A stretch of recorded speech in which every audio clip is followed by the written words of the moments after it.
As one of the world's best-known estheticians, Lydia Sarfati is an international leader in the beauty industry. As founder and CEO of Reposage, her company was the first to bring seaweed-based skincare treatments to the U.S. Born in Poland, Lydia began her career as a makeup artist in New York City and got her big break when she landed a job as an esthetician in Midtown Manhattan.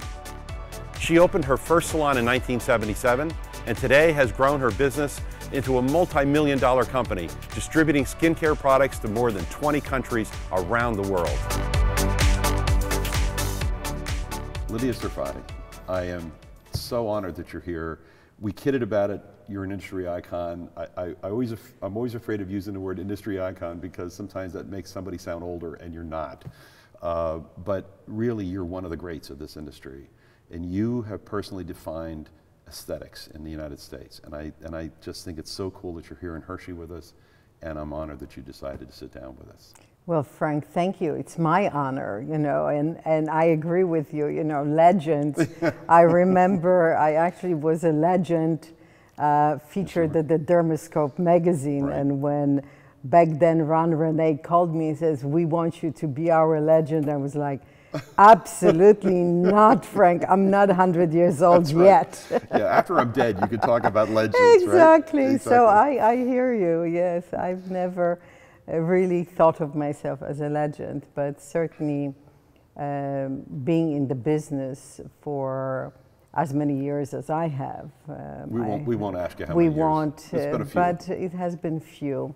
And when I started my very first business in New York City, I've opened up Skincare Center. And the name of the center was Clisar Skincare Center.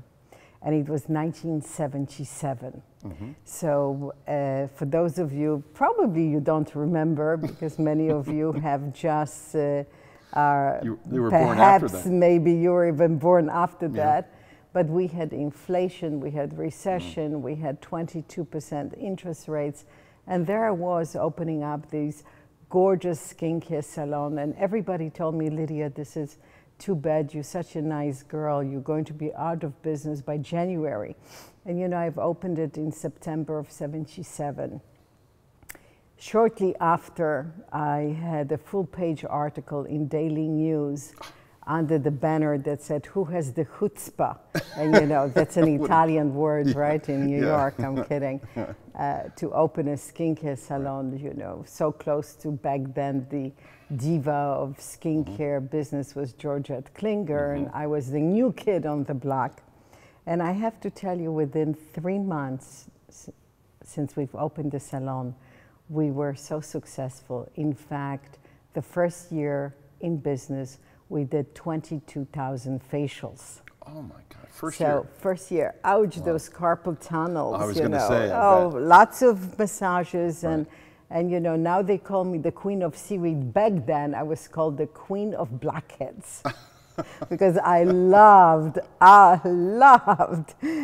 getting those blackheads out. That's right. And it just, it was such a fun business back then.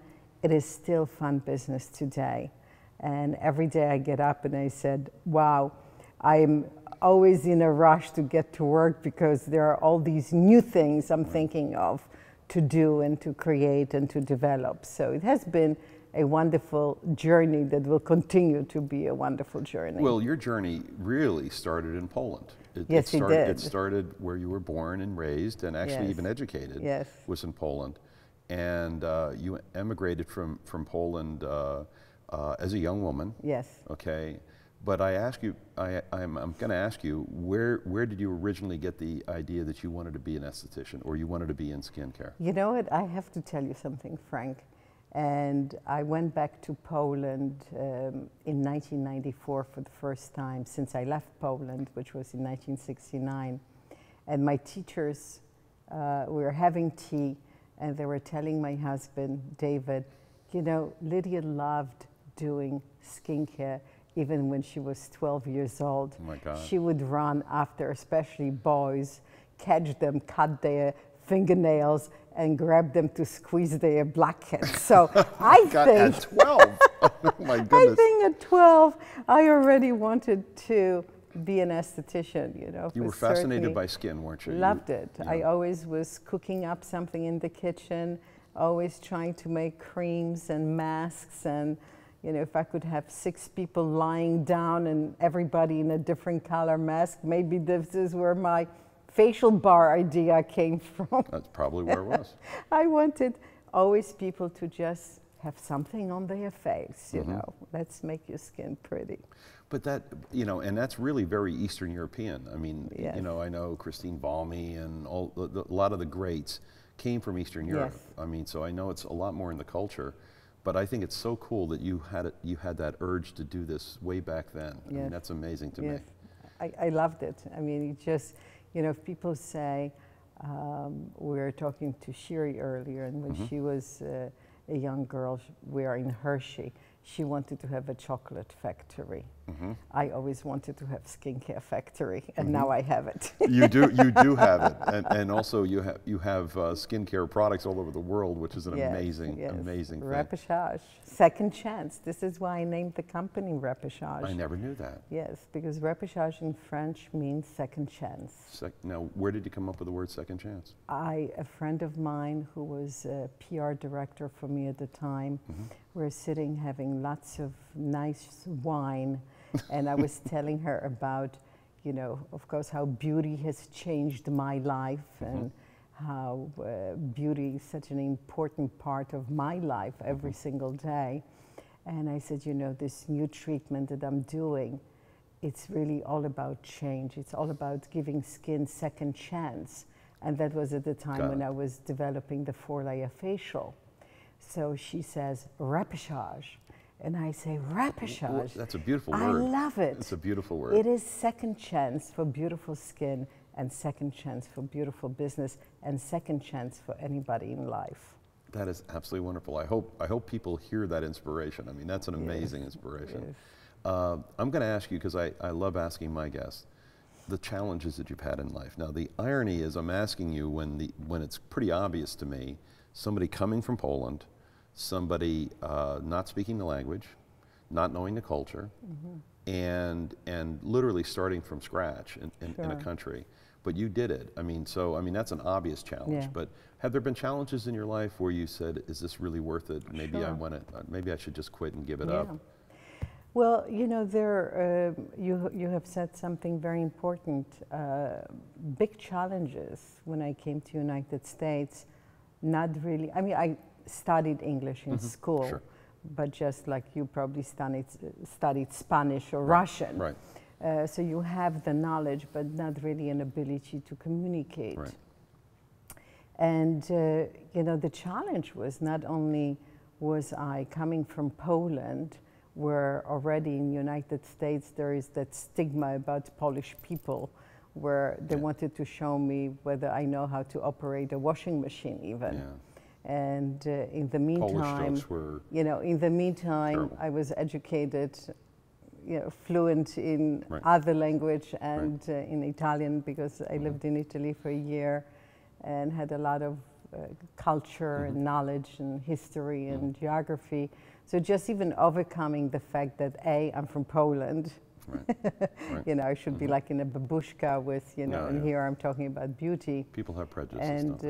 And then really starting a career, you know, starting new life in a new country. Language barrier, 1, cultural barrier, 2, and third, just different type of life altogether. So, you know, what do? You can give up and say, oof, you know, let me just crawl under the ground somewhere. Or you say, which I'm a fighter in my nature, or you say, I'm going to show everybody what I can do. And having this type of personality, I never give up, you know. So I'm tenacious. Yes, you are. And I've decided, you know, I have choice. And the choice I had taken was to be successful. And I think everyone, every day, can make that decision. We all have choices. You choose to be successful. I chose to be successful. That's very good. But it's not just choosing. it's working your butt off, and that's exactly what you did. Yes, oh, absolutely. You've got to roll up the sleeves. You have to work. You have to get up. You know, I'm even up today. I mean, every day I'm up at 6 a.m. I work out. I read my paper. I get to the office early. I leave late. You know, but I don't even view it as work. Do you see what I'm saying? Right. Because I think if you choose to do something that you really truly love, a friend of mine once said, you know what, Lydia, if you do something that you really love, you will never work a day in your life. So I really feel like I have never worked a day in my life. This is why people look at me and say, Lydia, you go and you go and you go and you go, and you know, they almost like make fun, saying, where is Lydia? She's still doing yet another trade show. But, you know, maybe other people fall off and they get tired. I don't get tired. Oh, I really don't. I think... Or it could be seaweed too, you know. Well, I want to hear about that seaweed thing too. Tell me the derivation of seaweed. When did you discover the seaweed, the whole seaweed thing? Is that... Yes, well, it just seems like something that who would think about putting seaweed on your face? Right, seaweed. Who would think putting on seaweed on the face? Well, I didn't in the beginning, and back in the 70s, late 70s, 78, I was traveling with my husband to Israel, and we were going through the various farmlands, and the fruits were tasting so delicious, and everything was so amazing, and I was like, oh, this is amazing. I've never, ever experienced anything like it. And then I discovered that they actually use seaweed as a nutrient for the fruits, for the vegetables, for the tomatoes. The tomatoes are juicier and bigger and tastier. And so they use for it the like as orange, fertilizer? As a fertilizer, exactly. And I thought, seaweed, if this is what it does to the ground and earth in this dry, arid country that really was not supposed to have any greenery, it's the desert, what is it going to do for the skin? You think of everything in terms of skin, don't you? That's I great. do. Yeah. I really do. Everything I look at and say, what is that going to do for skin?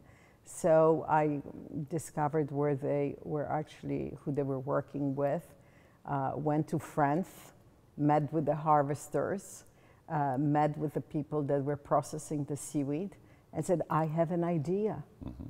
And here's what I would like to do. So this is now 78, 79. By 1980, I've launched the first seaweed 4-layer facial.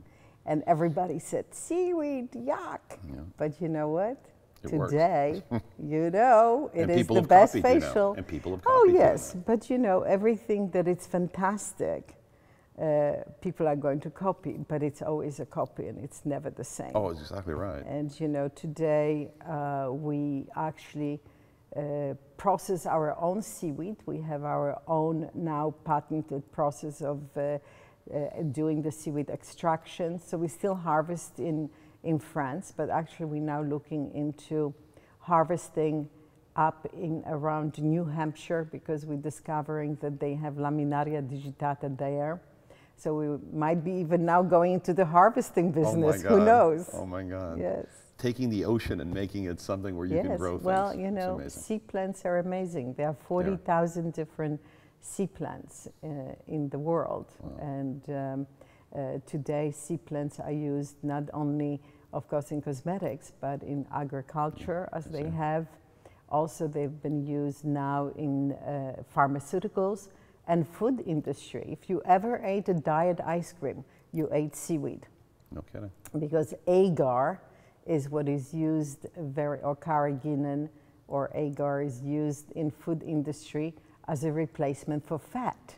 Because fat, what it does in the food, keeps it moist, right? Prevents dehydration, hence the skin. Dehydration, you add seaweed, you have hydrated skin. You add seaweed to a food where you removed fat, you're still going to have a spreadable cream cheese, a tasty ice cream or milkshake, except it's going to be fat-free. So not only have I revolutionized the skincare industry by utilization of seaweed in the product, but also in the concept of technology, but also in the concept of formulation.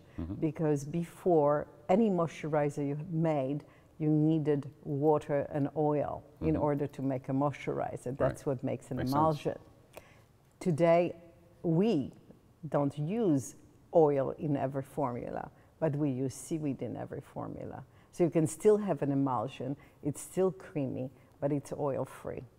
That's amazing, and fat-free, obviously. And fat-free, exactly. Good for your skin, excellent. See? How about that? Yeah. I'm serious, I always wanted to know about that, and I always learn from you. Every time I talk to you, I learn something new. Well, thank you. It's pretty amazing. Thank you. But anyway, let's go back to success, because we're very concerned, about how we can help others be more successful. And if anybody can take a page out of your book and just read it, they will realize just how they can do that. And it goes to inspiration, it goes to hard work, obviously, and motivation. And the fact, as you said, getting up at 6 in the morning and working all day long. But as you said, not working because it's work, but loving it. Okay? Exactly. And if every successful person I've ever met in my life is somebody who gets up in the morning, can't wait to get to work, and usually has to be pried out of there at the end of the day, okay? Because they love what they do. That's they really very do. true. It's a pretty cool thing. Even when I'm sick, and sometimes my daughter Sherry will say, "Mom, stay at home. I'm not allowing you to come to work today." It's very difficult for me to do that. That's really cool. Yeah. What are your suggestions for somebody to be successful? I mean, there's somebody sitting right now watching this in a classroom somewhere in the country, and they want to learn about what your recommendations are to be successful. Yes. What are your thoughts? Number one, have goals.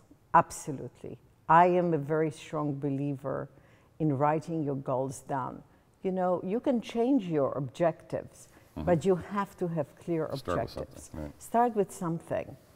Be clear about what is that you want. You know, people say, it drives me sometimes crazy, I have to tell, when I go to a restaurant and people study the menu as if it was a trilogy, you know, and they cannot choose. Start with small things in your life.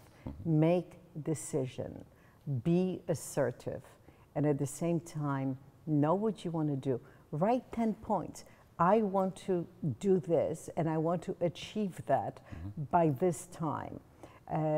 Visualize yourself where you're going to be after you graduate, because today you're in school, but tomorrow, and believe it, it's tomorrow, you're going to be the future professional.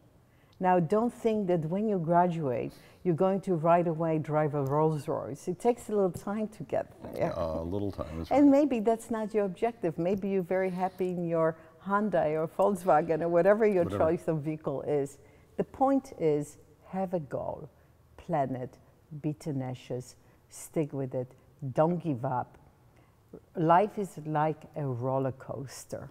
You're up and you're down, but at the end, you gotta have a soft landing. So just remember that every time you come across the bump, make sure that you do not give up, that it's just a bump, that it is up to you to have a smooth ride in your life.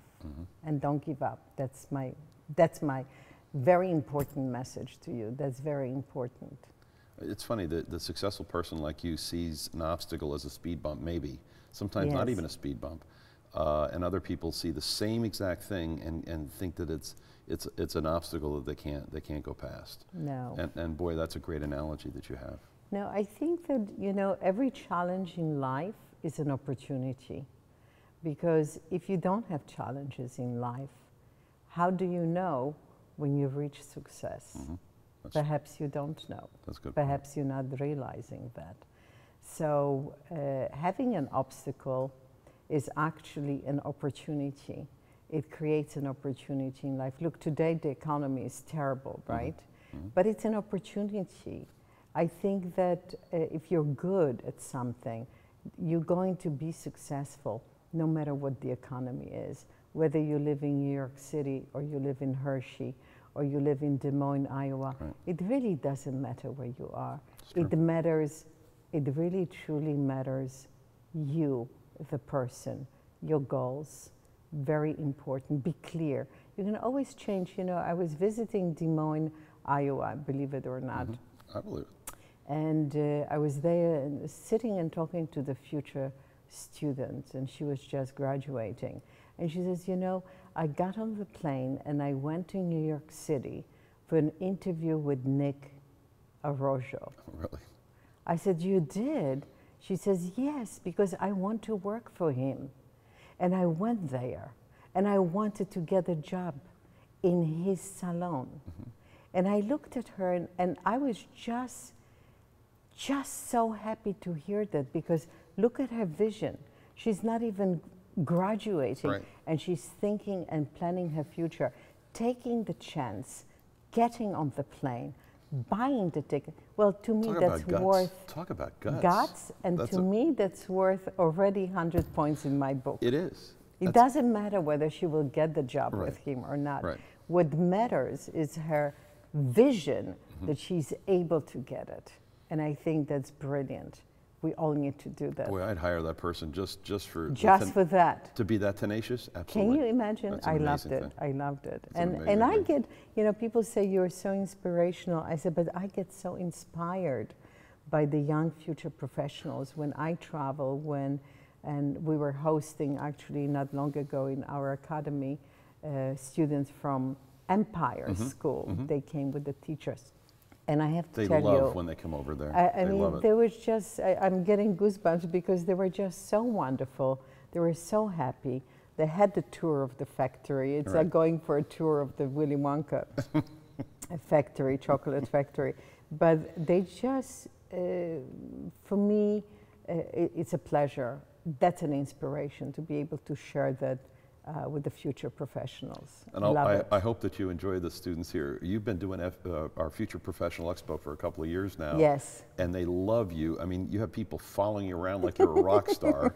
But I know, you and I've talked about it. You tell me that I get inspired, the enthusiasm and the passion that you see in these young people. It's amazing. Yes, I love it. Cool. I love it. I think that any CEO today in our business that doesn't get out and doesn't spend the time with the future professionals, with the salon professionals, with the salon owners, is really missing a lot, because you know, I love being there. We actually created a little thing that I do very often at salons called Up Close and Personal.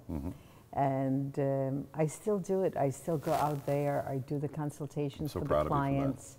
And we motivate the estheticians and hairdressers and nail techs. This morning I got on my Facebook, I got a message from someone that is an esthetician for 23 years, a nail tech for 15 years. And she just wrote to me, I'm inspired by you every single day. And I love what I do, and thank you for what you do. And you know, that just makes you feel great. That's absolutely amazing. It really is. Lydia, you're an inspiration to me, and I just want you to know that. I have followed your career, obviously, by learning more about you personally, but I absolutely am inspired by how you have grown, how your company continues to dominate the industry.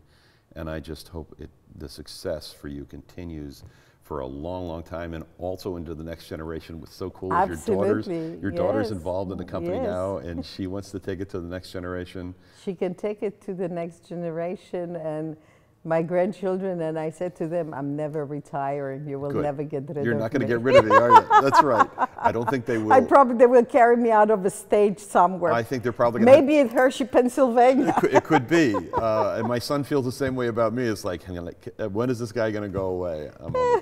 And we won't either. We'll hang around for a long time. But Lydia, thank you so much.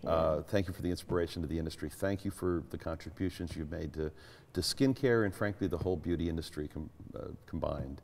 And thank you for all you do for our students and staff. Well, thank you. I appreciate it. And we love working with the Empire team and Empire Future Professionals. And thank you for the opportunity, Frank. All right, Lydia. Thank you very much. Thank you. All right. Thank you. Thank you very much.